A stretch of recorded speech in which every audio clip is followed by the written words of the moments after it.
Hi hello welcome to Mahalakshmi life style vlogs. అందరూ ఎలా ఉన్నారు? నేను చాలా బాగున్నాను. మీరు చాలా చాలా బాగుండాలని మనస్ఫూర్తిగా కోరుకుంటూ ఈ వ్లాగ్ని ఓపెన్ చేస్తున్నాను. రండి, ఈరోజు స్పెషల్ రెసిపీ ఏమంటే మన బెంగళూరు స్టైల్లో ప్లేట్ ఇడ్లీ అండి. అది కూడా హోటల్ స్టైల్లో ఎలా సాఫ్ట్గా స్పంజీగా ఉంటుందో అదే విధంగా మనం ఇంట్లోనే ఈజీగా ప్రిపేర్ చేసుకోవచ్చు. బెంగళూరుకి వస్తే ఈ ప్లేట్ ఇడ్లీ అనేది చాలా ఫేమస్ అండి. ఎవరైనా ఇంతకుముందు మీరు బెంగళూరులో వచ్చి ఉంటే మీకు ప్లేట్ ఇడ్లీ ఖచ్చితంగా తెలిసి ఉంటుంది. అలాగే దాని టేస్ట్ కూడా మీరు చూసుంటారు కదా. అదేవిధంగా ఇంట్లోనే మనం ఈజీగా సాఫ్ట్గా ప్రిపేర్ చేసుకోవచ్చు. అదేవిధంగా దానికి కాంబినేషన్గా ఇచ్చే శనగపప్పు మసాలా వడ కూడా నేను చూపిస్తాను. అది కూడా గట్టి చట్నీతో పాటు ఎంతో క్రిస్పీగా ఉన్న వడలు, అలాగే ఎంతో సూపర్ సాఫ్ట్గా ఉన్న ఇడ్లీని మీకు నేను చూపిస్తానండి. నచ్చితే ప్లీజ్ మా ఛానల్ని సబ్స్క్రైబ్ చేసుకోండి. అలాగే పక్కనున్న బెల్ ఐకాన్ని ఆన్లో పెట్టుకోండి. చూడండి, నేను ముందుగా ఇక్కడ నూకులు తీసుకున్నానండి.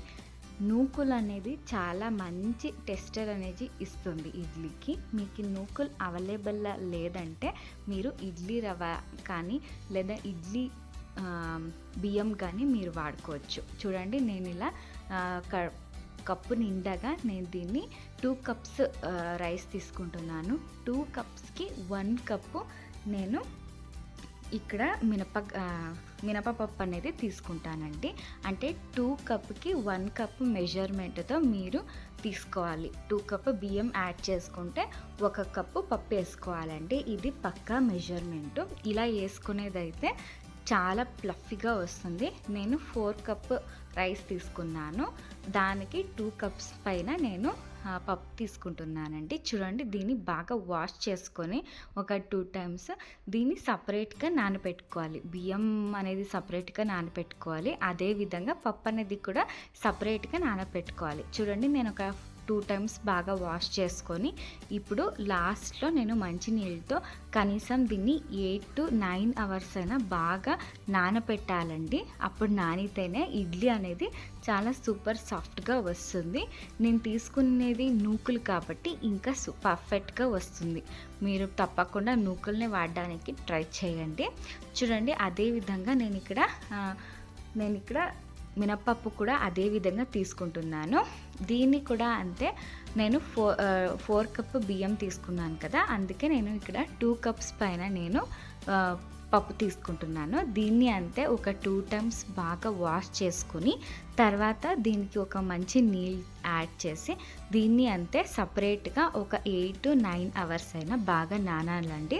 ఇవి 2 నానిన తర్వాతనే మనము నైట్కి మనము దీనంతా 2 కలిపి మనము గ్రైండర్కి వేసుకోవాలి. చూడండి, దీంతో పాటు నేను ఇక్కడ 1 టేబుల్ స్పూన్ అంతా మెంతులు యాడ్ చేసుకుంటున్నాను. మెంతులు మీరు కొంచెం చూసుకొని యాడ్ చేసుకోండి. ఎక్కువ అయితే ఏమవుతుంది, చాలా చేదుగా వచ్చేస్తుంది. అలా అయినా కొంచెం కూడా వేయకుంటే బాగుండదు, టేస్ట్ డిఫరెంట్గా వస్తుంది. చూడండి, నేను ఇవి 2 కూడా బాగా కలిసే విధంగా నేను బాగా కడుక్కొని దీనికి ఒక మంచి నీళ్ళ నుంచి దీన్ని సోక్ చేసుకుంటున్నానండి. మీరు అంతే ఒకసారి తప్పకుండా ట్రై చేయండి.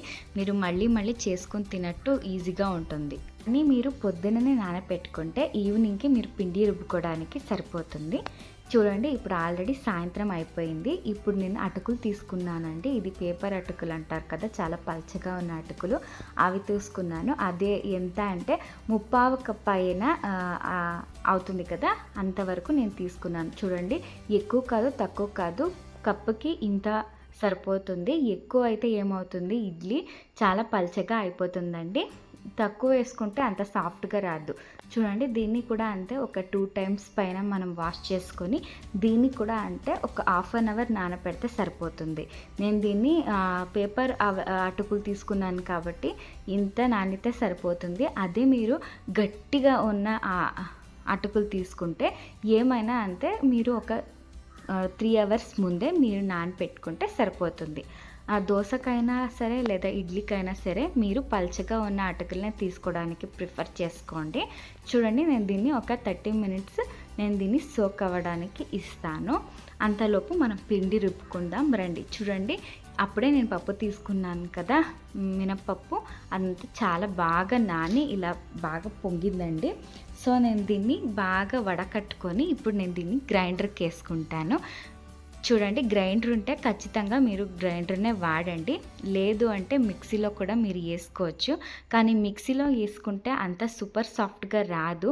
నేను దాన్ని కూడా మీకు ఒక టిప్స్ చెప్పేస్తాను, తర్వాత లాస్ట్లో చెప్తానండి. చూడండి, 1 మినిట్ గ్యాప్ ఇచ్చి నీళ్ళన్నీ బాగా వడకట్టుకొని ఇలా పప్పు అనేది ముందు వేసుకోవాలి. పప్పు అనేది బాగా సాఫ్ట్గా తయారవ్వాలండి, ఏది కూడా గరుగ్గా ఉండకుండా చాలా క్రీమీ టెక్స్చర్ రావాలి. అప్పటి వరకు మనం గ్రైండర్కి వేసుకోవాలి. అదే మీరు మిక్సీకి ఏమైనా యాడ్ చేసుకుంటే కొంచెమే మినప్పప్పు ఏముందో అదంతా మెత్తగా అయ్యేటట్టు మీరు మిక్సీకి వేసుకోవాలి. తర్వాతనే మనం బియ్యం అనేది యాడ్ చేసుకోవాలండి. ఆ పప్పు అనేది ఎక్కడ కూడా దొరకకూడదు, చాలా ఒక క్రీమీ టెక్స్చర్ రావాలి. అప్పటి వరకు మనము బాగా దీన్ని రుబ్బుకోవాలండి. హోటల్లో ఎందుకు అంత సాఫ్ట్గా స్పంజీగా ఉంటుందంటే వాళ్ళు తప్పకుండా గ్రైండర్కి వేసుకుంటారు, లేదా వాళ్ళకి రాయి ఉంటుంది కదండి, ఆ రాయితో వాళ్ళు రుబ్బుకుంటారు. సో మన దగ్గర ఇప్పుడు ఎవరు రాయి అనేది యూజ్ చేయరు కాబట్టి అందరి ఇంట్లో ఇలా గ్రైండర్ అనేది ఉంటుంది కదా. సో ఆ గ్రైండర్ సహాయంతో మనము హోటల్లో ఎలా టేస్టీగా అలాగే స్పాంజీగా ఉంటుందో అదే విధంగా మనం తయారు చేసుకోవచ్చు. గ్రైండర్ లేని వాళ్ళు కూడా అంతే, మిక్సీకి వేసుకొని ఇలా బాగా మెత్తగా అయ్యేటట్టు మీరు మిక్సీకి వేసుకుంటే సరిపోతుందండి. చూడండి, ఆల్మోస్ట్ ఇది ఒక 70% అయ్యింది. నేను ఇప్పుడు అటుకులు అనేది వేసుకుంటున్నాను. చూడండి, బాగా మెత్తగా మ్యాష్ అయిపోయింది కదా. ఇప్పుడు నేను దీన్ని గ్రైండర్కి వేసేస్తున్నానండి, నీళ్ళతో సహా నేను వేసేస్తున్నాను. అది బాగా రెండు కూడా మిక్స్ అయ్యి ఒక మంచి టెక్స్చర్ అనేది వస్తుందండి, సాఫ్ట్గా ఉన్న టెక్స్చర్. అప్పటి వరకు మేము దీన్ని బాగా రుబ్బుకోవాలి. చూడండి, నేను అంతా దీనికి వేసుకుంటున్నాను, నిదానంగా వేసుకోండి. ఏదైనా అంతే, మనం చేసుకోవాలనే మనసు ఉంటే ఏదైనా కుదురుతుందండి, దానికి డెడికేషన్ అనేది ఉండాలి, అంతే కదా. ఇడ్లీ అనేది అందరూ ఈజీగా తయారు చేసుకోవచ్చండి, కానీ దానికి కొంచెం కొలతలు తర్వాత టిప్స్ ఉంటే హోటల్ విధంగానే సాఫ్ట్గా అలాగే స్పంజీగా ఉన్న ఇడ్లీని మనం ఈజీగా ప్రిపేర్ చేసుకోవచ్చు. కొందరికి ఇడ్లీ అంటేనే చాలా కష్టంగా ఉంటుంది కదా. ఒకసారి ఈ వీడియో చూసి మీరు నేర్చుకోండి, తప్పకుండా మీరు కూడా నెక్స్ట్ టైం నుంచి దోశ కన్నా ఇడ్లీనే ఎక్కువ బాగా ప్రిఫర్ చేస్తారు. చూడండి, ఆల్మోస్ట్ సగానికి సగం పొంగిపోయింది కదండి. నేను పప్పు వేసిన కన్నా ఎక్కువ పొంగి దాని నిండాకి వచ్చేసింది. చూడండి, ఆల్మోస్ట్ ఇది చాలా మెత్తగా అయ్యిందండి. ఇప్పుడు నేను దీనికి బియ్యం అనేది యాడ్ చేసుకోవాలి. చూడండి, పప్పు అనేది చాలా మెత్తగా అయితేనే ఇడ్లీ అనేది సూపర్ సాఫ్ట్గా వస్తుంది. చూడండి, నేను బాగా నీళ్ళంతా వడకట్టుకొని నేను దీన్ని కూడా గ్రైండర్కి వేసుకుంటున్నానండి. నేను తీసుకునింది నూకులు కాబట్టి చాలా క్విక్గా అయిపోతుంది. ఒక 10 మినిట్స్లోనే రవ్వలాగా తయారైపోతుంది నూకులు అనేది. చూడండి, కొంచెమే ఇలా గ్యాప్ ఇచ్చి ఒక 1 మినిట్కి మనం ఒక గుప్పెడమైన మనం వేసుకుంటూ ఉండాలి. వేసుకున్న తర్వాత ఆ బియ్యం అనేది అంతా రవ్వలాగా అవ్వాలండి, చాలా మెత్తగా అవ్వకూడదు. రైస్ అనేది కొంచెం మనకి చేతిలో పట్టుకొని చూస్తే కొంచెం రవ్వలాగా దొరకాలి బియ్యము. అప్పటి వరకు మనము బాగా రుబ్బుకోవాలండి. ఈ పిండి మొత్తం రుబ్బడానికి కనీసం అంటే ఒక 1 అవర్ అయినా టైం పడుతుందండి. ఎందుకంటే నేను ఇక్కడ 1.5 kg పైన నేను కొలతలు తీసుకున్నాను. రెండు కూడా కలిపి నాకు ఒక 1.5 kg వరకు వచ్చింది. మీరు అంతే ఒకసారి దీన్ని పిండి అంతా రెడీ చేసి పెట్టుకుంటే వారం దాకా నిలువ ఉంటుందండి. ఎక్కువగా పుల్ల కూడా కాదు, ఫ్రిడ్జ్లో పెట్టుకుంటే వారం దాకా నిలువ ఉంటుంది. మనకి పొద్దున్న బ్రేక్ఫాస్ట్ టెన్షన్ అనేది ఉండదండి. చూడండి, ఇలా నేను అన్నీ వేసుకుంటున్నాను. కొంచెం గ్యాప్ ఇచ్చి వేసుకోండి. మీరు ఎంత బాగా పిండిని రుబ్బుకుంటారో అంతే బాగా ఇడ్లీ అనేది వస్తుంది. మెయిన్ దానికి బ్యాటర్ అనేది మనం చూసుకోవాలండి. ఎక్కువగా పల్చగా అవ్వకూడదు. పల్చగా ఏమైనా అయితే ఇడ్లీ అనేది చాలా మెత్తగా వచ్చేస్తుంది. అదే గట్టిగా అయితే పిండి అనేది ఇడ్లీ అనేది చాలా గట్టిగా వచ్చేసింది. కొంచెం చూసుకొని ఇలా నేను చూపించే విధంగా రుబ్బుకోండి. చూడండి నేను ఇక్కడ ఆల్మోస్ట్ తయారైంది. రవరవలాగా అయిపోయిందండి పిండి. అంటే మనం వేసిన బియ్యం అంతా రవరవలాగా అయిపోయింది. మనము చేతిలో ఎత్తి వదిలితే అది మనము మైసూర్ బోండా చేసుకునేటప్పుడు ఎలా మనము నూనెకేస్తే అలా గుండు గుండుగా వస్తుందో కిందకి పడుతుందో అలా ఉండాలి బ్యాటర్ అనేది. చాలా పల్చగా మాత్రం అవ్వకూడదండి, అలాగే చాలా గట్టిగా కూడా ఉండకూడదు. చూడండి నేను ఇలా వీడియోలో చూపిస్తున్నాను కదా, అలాగే మీరు పిండి టెక్స్చర్ అనేది చూసుకొని నీళ్ళు కావాలంటే నీళ్ళు వేసుకొని రుబ్బుకోండి. కొంచెం కొంచెమే నీళ్ళు వేసుకొని రుబ్బుకుంటే ఇలా సరిపోతుంది. చూడండి నేను అంతా ఇలా పెద్ద గిన్నెలో వేసి ఫ్రిడ్జ్లో పెట్టేస్తాను. తర్వాత నెక్స్ట్ డే మార్నింగ్కి నేను ఇలా తీసి పెట్టుకుంటున్నాను. ఈ పెద్ద గిన్నెలో ఏముందో దాన్ని మనకి ఎప్పుడు కావాలో అప్పుడు నైట్ తీసి మిక్స్ చేసి పెట్టుకుంటే పొద్దునకి రెడీ అయిపోతుంది. చూడండి నేను ఇప్పుడు దీనికి ఉప్పు అనేది కలుపుతాను. ఇది పెద్ద గిన్నెలో ఏముందో దాన్ని తీసి నేను ఫ్రిడ్జ్లో పెట్టేస్తానండి. వారం దాకా అది నిలువ ఉంటుంది కాబట్టి నాకు బ్రేక్ఫాస్ట్కి ఈజీగా ప్రిపేర్ అవుతుంది. చూడండి నేను దీనికి ఉప్పేసి కలిపి పెట్టుకుంటాను. మీరు దీన్ని వింటర్ సీజన్లో అయితే మాత్రం ఉప్పేసి కలిపి పెట్టేసేయండి, పొద్దునకి బాగా పొంగుతుంది. అదే మీరు సమ్మర్లో లేదా వర్షాకాలంలో మీరు కలిపేటట్టయితే ఏమీ కలపకుండా అలాగే పెడితే కూడా పొద్దునకి బాగా ఫర్మెంట్ అయి ఉంటుంది. చూడండి బాగా ఫర్మెంట్ అయ్యింది, అంటే చాలా బాగా పులుపు వచ్చి చాలా బాగా పొంగిందండి.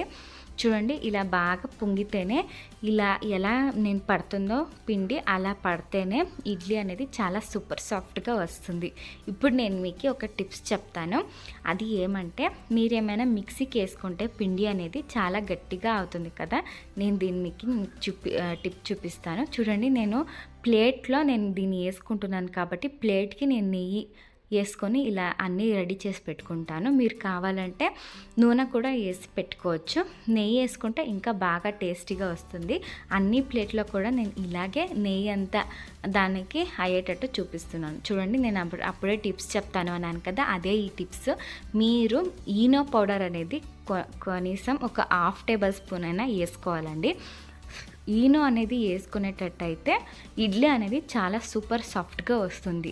అచ్చు మీరు హోటల్లో తింటే ఎంత సాఫ్ట్గా స్పంజీగా అదే టెక్స్చర్లో ఉంటుందో అదే విధంగా పిండి అనేది పొంగి బాగా ప్లఫీగా వస్తుందండి. చూడండి నేను కలుపుతుంటే మీకు తెలుస్తూ ఉండొచ్చు. మీరు అంతే, ఎవరైనా గ్రైండర్లోకి వేసుకున్నా కూడా అంతే. ఇంత బాగా ప్లఫీగా రావాలంటే ఒకసారి ఈనో పౌడర్ని మీరు ఒక అరచక్క స్పూన్ను వేసుకుంటే సరిపోతుంది. చూడండి వేసుకున్న వెంబడే నేను ఒక 2-3 సార్లు మిక్స్ చేసి ప్లేట్లోకి సర్వ్ చేసుకుంటున్నాను. మీరు ప్లేట్ ఇడ్లీనే కాకుండా నార్మల్ ఇడ్లీ కూడా ఇదే విధంగా చేసుకోవచ్చండి. అది కూడా అంతే, ఇంతే మెత్తగా సాఫ్ట్గా స్పంజీగా వస్తుంది.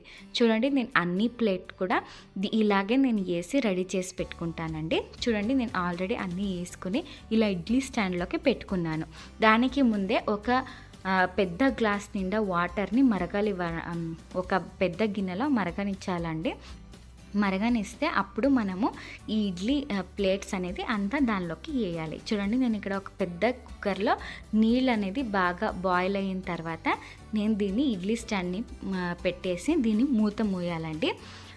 ఇప్పుడు నార్మల్గా మనం ఇడ్లీ ఉడకపెట్టుకుంటే ఎంత టైం వస్తుందో, ఎంత టైం కావాలో దానికన్నా ఒక 1/2 అవర్ 20 మినిట్స్ ఎక్కువనే పడుతుందండి దీనికి. ఎందుకంటే ప్లేట్ ఇడ్లీ కాబట్టి కొంచెం ఎక్కువగా లావు, తర్వాత ఎక్కువగా పెద్దగా ఉంటుంది కాబట్టి ఉడకడానికి టైం వస్తుంది. చూడండి ఆల్మోస్ట్ ఉడికేసింది. ఇప్పుడు దీన్ని కంప్లీట్గా చల్లారనివ్వాలండి, ఎందుకంటే అప్పుడే ప్లేట్ ఇడ్లీ అనేది విరగకుండా సూపర్ సాఫ్ట్గా వస్తుంది. దీన్ని కనీసం అంటే ఒక కొంచెమైనా ఆరడానికి వదిలేయండి. ఆరిన తర్వాతనే దీన్ని అన్మోల్డ్ చేసుకోవాలి. చూడండి ఆల్మోస్ట్ ఇది ఆరింది. నేను ఇప్పుడు అన్మోల్డ్ చేసుకుంటున్నాను. మీరు అంతే, ప్లేట్ ఇడ్లీ కాకుండా నార్మల్ ఇడ్లీనే ఇదే విధంగా చేసుకోండి, ఇంకా మెత్తగా సాఫ్ట్గా వస్తుంది. చూడండి నేను సగానికి సగం వేసాను పిండి, అది బాగా పొంగి ప్లేట్ నిండాకి వచ్చేసింది కదా. ఇప్పుడు ఆల్మోస్ట్ చల్లారిందండి. ఇప్పుడు నేను దీన్ని చాకు సహాయంతో నేను తీసుకుంటున్నాను. చూడండి ఆల్రెడీ నేను చాకుల్లో నీళ్ళు వేసి పెట్టేశానండి. ఇప్పుడు సైడ్లో ఉన్న అన్నీ తీసేసి తర్వాత సెంటర్ పార్ట్ని మనం తీసుకోవాలండి. చూడండి నేను చూపిస్తున్నాను కదా, అదే విధంగా మీరు తీసుకుంటే సరిపోతుంది. కొంచెం కూడా ప్లేట్లోకి ఏమీ అంటుకోలేదు కదా, మీరు చూస్తున్నారు కదా ఎంత బాగా పొంగిందో, అలాగే ఎంత మెత్తగా ఉందో. మీరు అంతే ఒకసారి తప్పకుండా ఈ ఇడ్లీని ట్రై చేసి చూడండి. పెద్దవాళ్ళ నుంచి చిన్నవాళ్ళ దాకా దీన్ని అడుగుతారు. తర్వాత నేను దీనికి శనగపప్పు మసాలా వడ చేసుకున్నాను. ఆల్రెడీ మా ఛానల్లో ఆ లింక్ ఉందండి. నేను కావాలంటే డిస్క్రిప్షన్లో కూడా దాని లింక్ ఇస్తాను. తర్వాత ఐ కట్స్లో కూడా పైన వస్తుంది, దాన్ని క్లిక్ చేస్తే మసాలా వడ ఎలా ప్రిపేర్ చేసుకోవచ్చు అనేది మీరు చూస్తారు. అలాగే గట్టి చట్నీ, దీనికి బెస్ట్ కాంబినేషన్ ఏమంటే గట్టి చట్నీ అయితే సూపర్ టేస్టీగా ఉంటుందండి. చూడండి ఎంత సాఫ్ట్గా ఉందో, నేను మీకు చూపిస్తాను. చూడండి లోపలంతా ఒక గూడ్ లాగా ఉంది కదా, ఏదో ఒక తేనె గూడ్లాగా ఉంది. చాలా ప్లఫీగా ఉంటుంది. ఒకసారి మీరు తప్పకుండా ట్రై చేయాల్సిన రెసిపీ అండి. పొద్దున్న బ్రేక్ఫాస్ట్కైనా లేదా మధ్యాహ్నం లంచ్ బాక్స్కైనా సూపర్ సాఫ్ట్గా ఉన్న ఇడ్లీ మీరు కూడా తయారు చేసుకుని తిని నాకు ఎలా వచ్చిందో కమెంట్ చేసి చెప్పండి. దాంతోపాటు మసాలా వడని కూడా తప్పకుండా ప్రిపేర్ చేసుకోండి. పిల్లలకు మీకు ఎంతో ఈజీగా నచ్చేస్తుంది. ఈ ఛానల్ అంటే ఈ వీడియో మీకు నచ్చితే ప్లీజ్ మా ఛానల్ని సబ్స్క్రైబ్ చేసుకొని మాకు కూడా సపోర్ట్ ఇవ్వండి. ఎంతో టేస్టీగా ఉన్న ఇడ్లీ మీరు కూడా ఈజీగా ప్రిపేర్ చేసుకొని తినండి. Thank you for watching friends. మళ్ళీ ఇంకా ఎంతో టేస్టీగా ఉన్న రెసిపీతో మీ ముందుకు వస్తాను. అప్పటి వరకు టేక్ కేర్ అండ్ బాయ్.